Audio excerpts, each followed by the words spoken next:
आदिदेव नमस्तुभ्यं प्रसीद मम भास्कर दिवाकर नमस्तुभ्यं प्रभाकर नमोऽस्तुते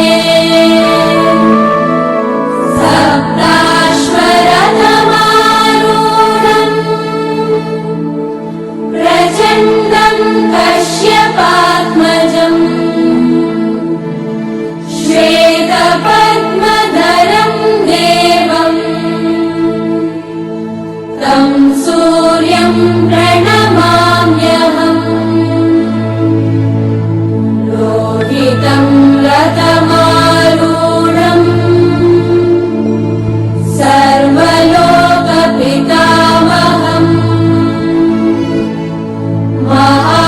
महापापहरं देवम् तं सूर्यं प्रणमाम्यहम्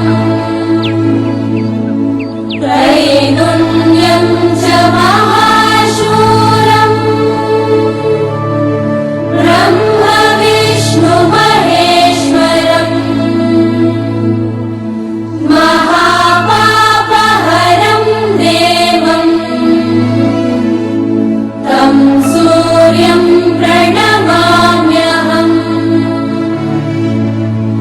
ब्रह्मितं तेजपुञ्जं च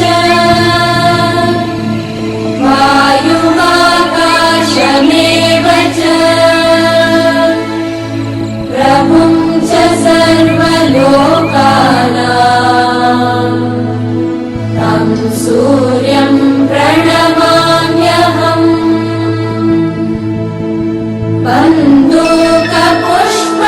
बन्दूकपुष्पसङ्काशम्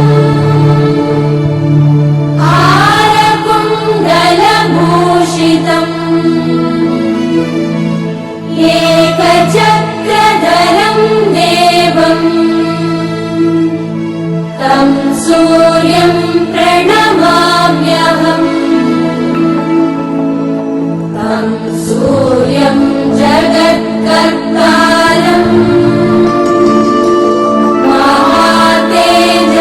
महातेजप्रदीपनम्